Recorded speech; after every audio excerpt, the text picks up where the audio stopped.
Berlin, 26th April 1945. A Fieseler Storch drops out of a smoke-choked sky, threading a gap between shattered rooftops that no sane pilot would attempt in daylight. Soviet anti-aircraft fire rakes the air around it. Below, the wide gray ribbon of the Charlottenburger Chaussee, once a ceremonial avenue leading to the Brandenburg Gate, has been stripped of its trees and turned into an improvised runway barely wide enough for the little aircraft's wings. At the controls sits Hanna Reitsch, Germany's most famous female pilot, a test flyer who has survived more crashes than most men who fly for a living. Beside her, wounded in the leg, sits General Robert Ritter von Greim, newly summoned by radio message to a city that the rest of the German army is desperately trying to escape. They are flying into the last square kilometre of Adolf Hitler's collapsing empire, into a capital surrounded on three sides by the Red Army, to answer a call that neither of them yet fully understands. The Storch touches down hard on the makeshift strip. Shells are falling within meters of the aircraft as ground crew and soldiers scramble to shield it from further damage. Greim, bleeding heavily, is half carried, half dragged toward a waiting vehicle. Reitsch, refusing evacuation herself, insists on accompanying him.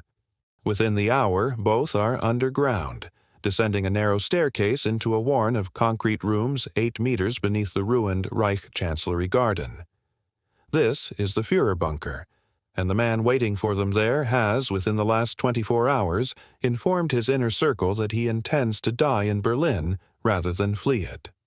What Reitsch and Greim have flown into is not simply a rescue mission. It is the closing act of the Third Reich, and within 4 days it will place in Hanna Reitsch's hands one of the most extraordinary secret assignments of the entire war: to fly back out again, through the same collapsing airspace carrying Adolf Hitler's final political testament to a Germany that will not survive long enough to read it. Why any of this happened, and how 2 pilots managed to fly in and out of a city already lost, remains one of the more astonishing footnotes to the death of Nazi Germany. By late April 1945, the military situation confronting Berlin's defenders had passed beyond desperate into something closer to fantasy. The Red Army's 1st Belarusian and 1st Ukrainian fronts, commanded by Marshals Zhukov and Konev, had encircled the German capital with a combined force estimated at well over 2 million men, supported by thousands of tanks and artillery pieces. Inside the ring, the garrison defending Berlin numbered perhaps 45,000 regular troops, supplemented by Volkssturm militia units composed of teenagers and elderly men with little or no combat training, and remnants of shattered Wehrmacht and Waffen-SS formations pulled back from the eastern approaches. Ammunition was rationed. Fuel for the handful of remaining aircraft was almost exhausted.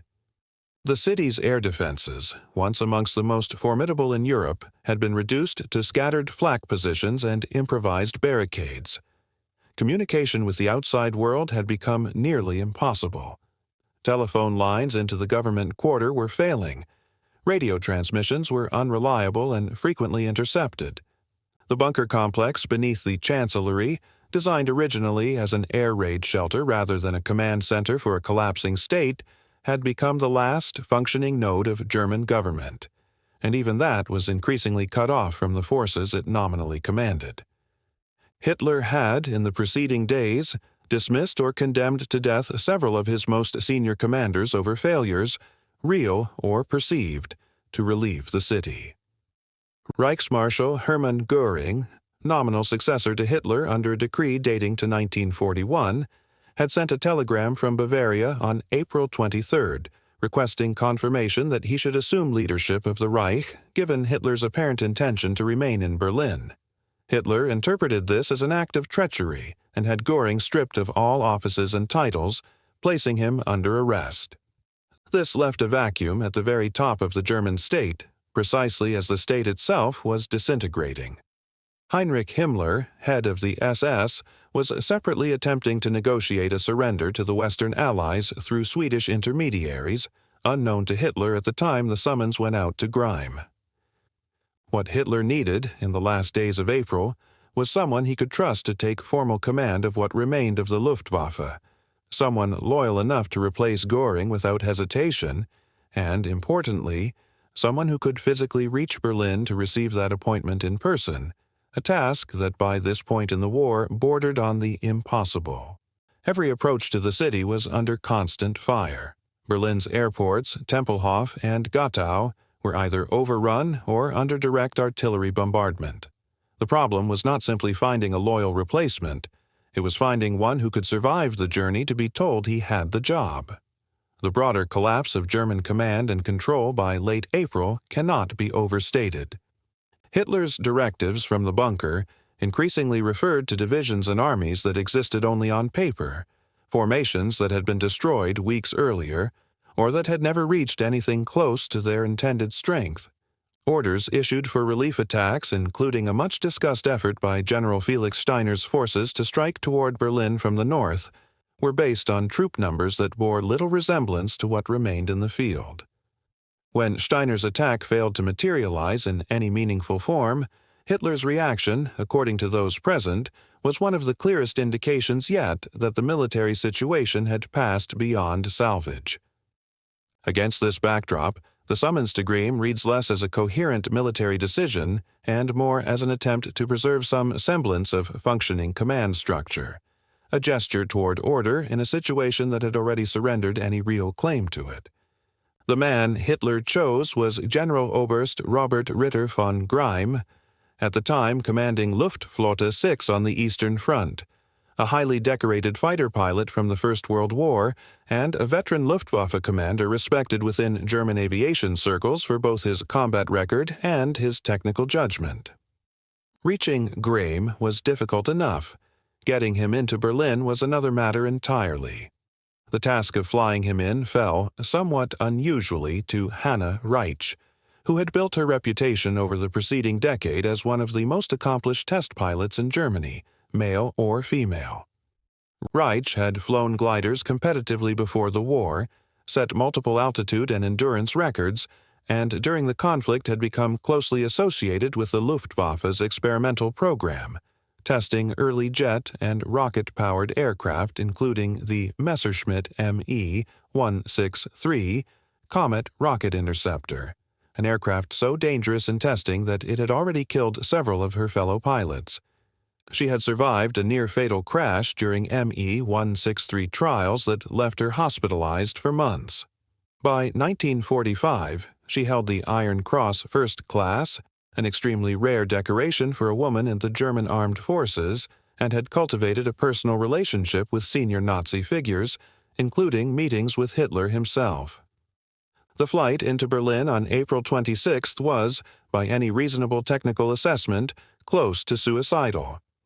Reitsch and Greim flew first from Munich to an airfield near Rechlin, then transferred to a Fieseler Fe-156 Storch, a lightweight liaison aircraft prized for its extraordinarily short takeoff and landing capability. Weighing barely 900 kilograms empty, roughly the weight of a small family car, the Storch could operate from strips as short as 60 meters, a characteristic that made it one of the only aircraft types with any realistic chance of getting into Berlin's shrinking pocket of German control. Its high-lift wing and fixed slats allowed it to fly at speeds as low as 50 kilometers an hour without stalling, slow enough that ground observers sometimes described it as appearing to hover rather than fly, a quality that had made it invaluable throughout the war for reconnaissance, liaison, and, on at least one prior occasion, the celebrated rescue of Benito Mussolini from mountaintop captivity in 1943.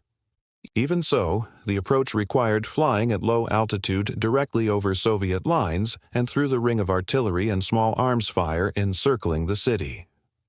Accounts describe the aircraft taking hits during the final approach, with Greim wounded in the foot or lower leg by ground fire shortly before landing.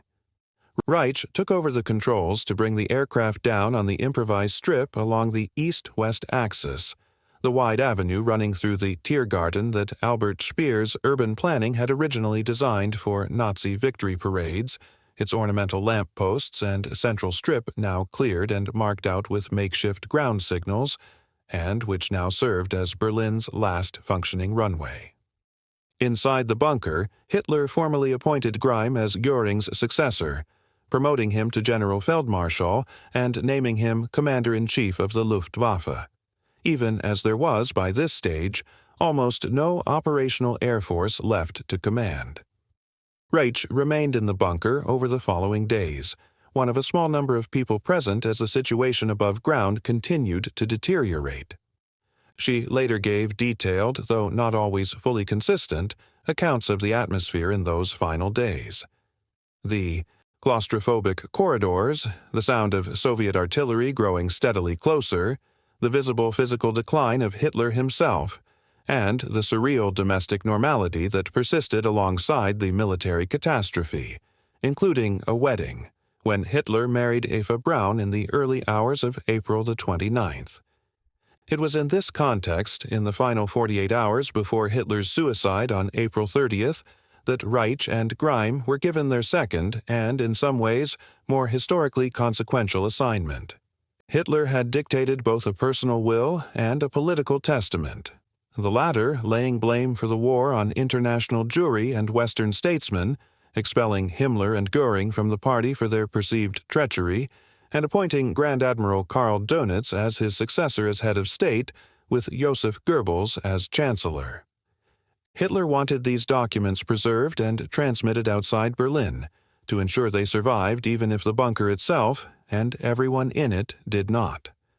Multiple couriers were dispatched from the bunker in the final days carrying copies of the will and testament by different routes, a deliberate redundancy given the near certainty that not all would get through. Reitsch and Greim were ordered to fly out and deliver their copies to Dönitz's headquarters, then established in Plön in northern Germany, and separately to convey the documents toward Field Marshal Ferdinand Schörner, commanding Army Group Center, whom Hitler had named as the new Army Commander-in-Chief. The flight out was, if anything, more hazardous than the flight in. By this point, Soviet forces had tightened their grip on the city further still, and the same improvised strip used for the landing 4 days earlier was now within closer range of enemy positions.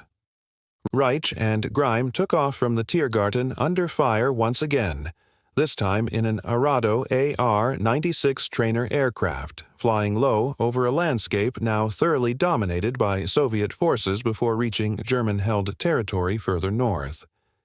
They survived the flight and eventually reached Dönitz's headquarters, delivering documents that would, within days, form part of the legal and historical record used to establish the final chain of German political succession, however briefly that succession mattered before the unconditional surrender of May 8th.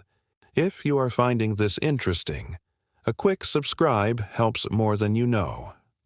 The scale of what Reitsch and Greim attempted becomes clearer set against comparable efforts by the Allies and by other Axis commanders in extremis. There is no precise Allied equivalent to a senior commander being flown into an already encircled capital to receive a battlefield appointment. The closer historical parallels lie in the broader category of high-risk liaison and courier flights common to every air force in the war, though few carried the same symbolic freight. German courier flights out of Berlin in the final days included attempts by other pilots and officers using whatever aircraft remained serviceable, some of which failed to get through Soviet lines at all, their fates and the fates of the documents they carried remaining uncertain or unrecorded. The Storch itself, the aircraft type that made the initial landing possible, had no direct Allied counterpart with quite the same short-field performance. British and American liaison types, such as the Taylorcraft Auster, came closest in role, but the Storch's combination of low stall speed and robust, slow-flying characteristics were specifically what allowed it to use a boulevard rather than an airfield as a landing strip. It is worth noting, too, that Reitsch's willingness to fly directly into a doomed and encircled capital, rather than out of one, distinguishes this episode from the more familiar pattern of last-minute evacuation flights that characterized the final days of other collapsing fronts, German and Japanese alike. The impact of the mission is best understood on two separate levels, the military and administrative, and the symbolic. Militarily, Greim's appointment as Luftwaffe Commander-in-Chief changed essentially nothing about the outcome of the war. There was no meaningful air force left to command, and Germany surrendered unconditionally within a fortnight of his promotion. Administratively, the delivery of Hitler's testament to Dönitz's headquarters did matter, in the narrow sense that it established documentary proof of the succession Hitler intended, which shaped the brief, doomed Flensburg government that nominally governed defeated Germany for 3 weeks after Hitler's death, before Dönitz himself was arrested by Allied forces in late May 1945. Symbolically, the flight has taken on a somewhat larger life in post-war accounts and popular history, partly because of Reitsch's own extensive and self-mythologizing post-war testimony given in interviews and depositions over subsequent decades, which historians have treated with appropriate caution given her clear personal investment in shaping her own legacy within the historical record. Some details of her account, including elements of the timeline and her characterization of the mood within the bunker, have been questioned or contradicted by other surviving witnesses, and readers should treat the more vivid personal anecdotes from her later testimony as recollection, rather than settled fact. What is not in serious dispute is the flight itself, corroborated by multiple independent sources including German military records, Allied interrogation reports compiled after the war, and accounts from other bunker occupants who survived to be questioned by Soviet and Western investigators. The physical mission, a landing and subsequent takeoff from an improvised strip in an active combat zone within an encircled capital, ranks among the more remarkable feats of wartime flying on any side of the conflict, undertaken not for tactical advantage but to fulfill what both pilots understood, even at the time, to be an essentially ceremonial and almost certainly futile assignment. Reitsch herself survived the war, was interned and questioned extensively by American forces at Camp Ashford and elsewhere, and continued flying competitively for decades afterward, setting further gliding records into the 1970s and becoming one of the most celebrated glider pilots in post-war West Germany before her death in 1979. Her American interrogators, notably, came away with a mixed impression, describing her as fiercely intelligent and technically brilliant, while also noting her unshaken loyalty to Hitler personally, a loyalty she never fully renounced in later interviews even as she distanced herself from the wider apparatus of the regime. Greim did not share that fate. Captured by American forces shortly after the German surrender and facing likely transfer to Soviet custody for interrogation regarding his role in the final days of the Nazi regime, he took his own life in a military hospital in Salzburg on May 24, 1945, a death that closed out in grim fashion the brief and largely symbolic tenure of Germany's last Luftwaffe commander-in-chief. No trace of the improvised runway along the east-west axis remains today. The Tiergarten was replanted after the war and the avenue restored to its pre-war civic function, carrying ordinary traffic rather than desperate liaison flights. The Fieseler Storch itself survives in small numbers in museum collections across Europe and North America, including preserved examples that give some sense of just how small and fragile the aircraft that carried out this mission actually was. The Führerbunker site above which the Storch briefly touched down was largely demolished by Soviet and later East German authorities, its precise location today marked only by an unassuming information board in a residential car park, a striking contrast to the historical weight of what occurred underground and in the skies immediately above it in those final days of April 1945.